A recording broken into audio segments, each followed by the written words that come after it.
This is Valley News Live at 10. Good evening, I'm Justin Betty. And I'm Stacey Van Dyke. Tonight there's been little progress in peace talks between Russia and Ukraine, but other countries are getting more involved. U.S. leaders now say they have new intelligence suggesting China may be open to providing military and financial aid to Russia, which they have so far denied. And while President Biden has repeatedly promised not to send U.S. troops to Ukraine, tonight he tweeted, quote, "We will make sure Ukraine has the weapons to defend against the invading Russian force. We will send money and food to aid save Ukrainian lives. We will welcome Ukrainian refugees with open arms," end quote. Nearly 3 million Ukrainians have fled their country since the invasion began. One Ukrainian family that migrated to the U.S. got a taste of American kindness here in Fargo. Valley News Team's Nishay Taylor explains the story of how workers at a local restaurant gave back. The Zlovcheka family recently arrived to the U.S. after a long journey of escaping their homeland, the war-torn country of Ukraine.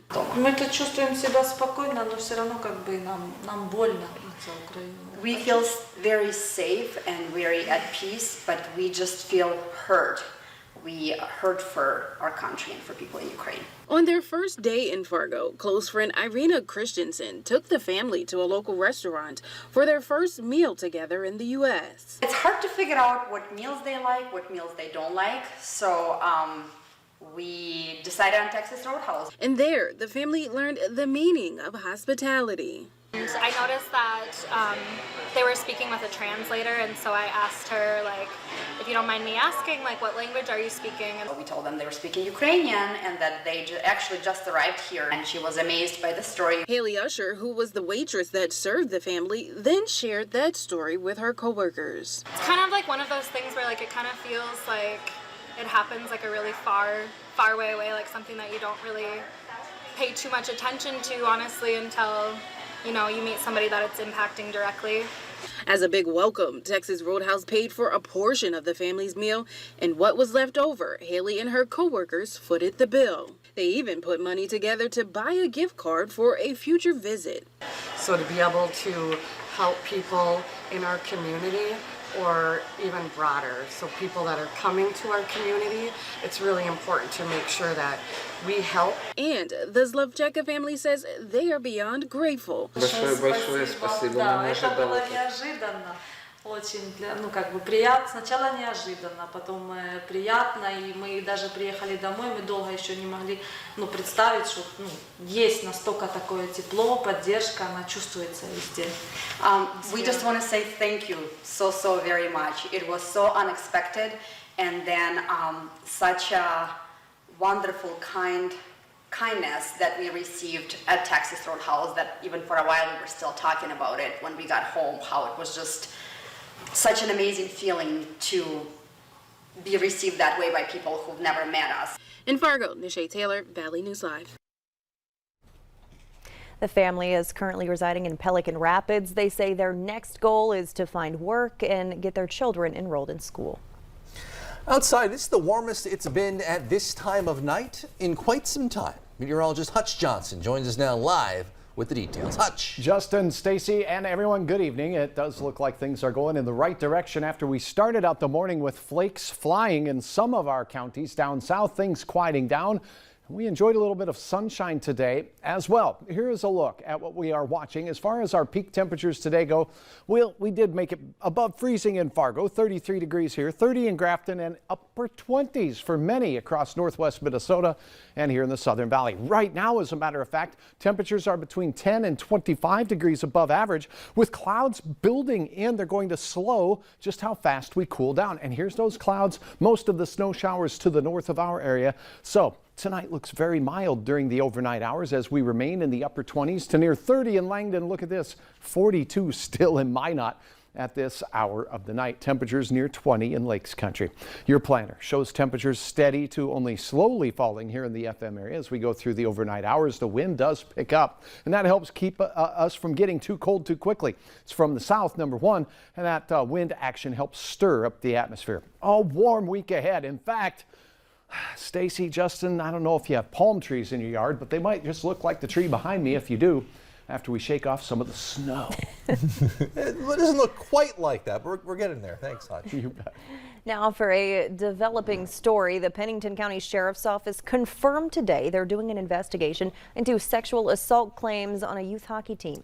Sheriff told us the investigation is over claims of sexual assault between players on the Jamestown Valley City Prowl Hockey Club. The county attorney is requesting more evidence. Stick with Valley News Live as we work to learn more. The search continues for the driver involved in a vehicle chase Sunday morning in Clay County. A deputy tried but was unable to stop the vehicle. It later became stuck on I-94, where the driver, they say, ran away. 2 others inside the vehicle were arrested. Authorities say one of them was Martin Torres Jr., who didn't comply with the deputy's demands and was tased. Torres still ran away and was caught by a canine. Another passenger, Sydney Monette, was arrested on an outstanding warrant. Tonight, an update on a story we've been following since last week.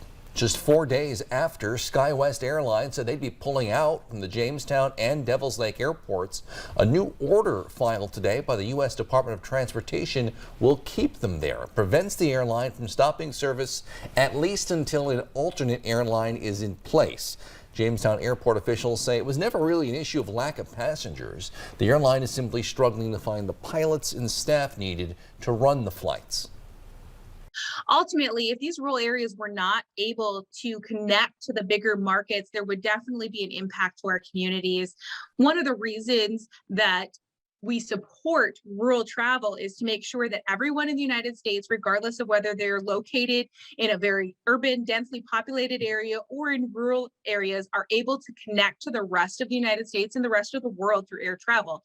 This is very important for business travel as well as leisure. New tonight, the Hotel Donaldson has found a buyer. Jim Pullman, one of the owners of Blarney Stone, tweeted this evening, "So excited to be part of downtown Fargo." The Hotel Donaldson was listed on an online commercial real estate website for nearly $4 million. The building located on the corner of First Avenue North and Broadway in downtown Fargo.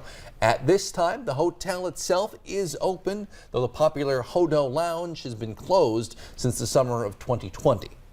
According to data from Johns Hopkins University, the average daily number of COVID cases are again on the rise in parts of Europe. They've jumped 48% in the Netherlands, 20% in Germany, and 27% in the United Kingdom just in the past week. That means they're rising at about the same pace as they were falling just 2 weeks ago. According to the European Center for Disease Prevention and Control, Omicron still accounts for more than 99% of new cases in the EU, but a UK study found a new variant of Omicron accounted for more than a quarter of new cases in the country last month.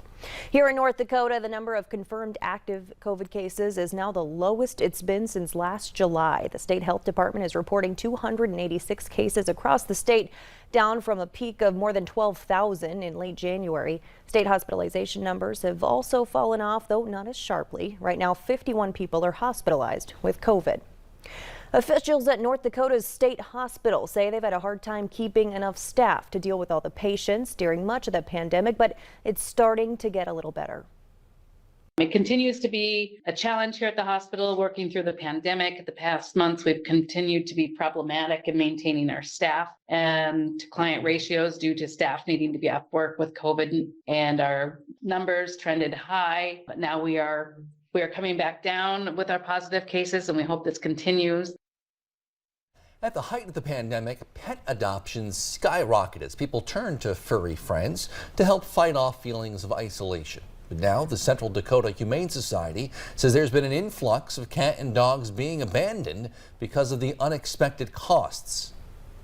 Well, if you're considering bringing a pet into your family, you really should give some thoughtful consideration to the expense that it's going to cost you.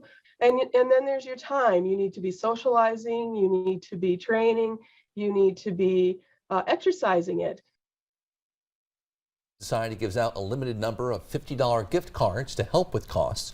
They also want to remind everyone to get your pet spayed or neutered. Still ahead here on Valley News Live at 10, we'll introduce you to a teen in Minnesota whose job it is to make people smile. And I think the weather will make you smile after starting out the work week like this at the Dakota Magic Casino. Flakes were flying to the tune of a trace to over 3 inches for some. I told Pedro a little secret about the forecast, and he approves. In fact, he's licking his chops. Find out why. Coming up, your forecast is next.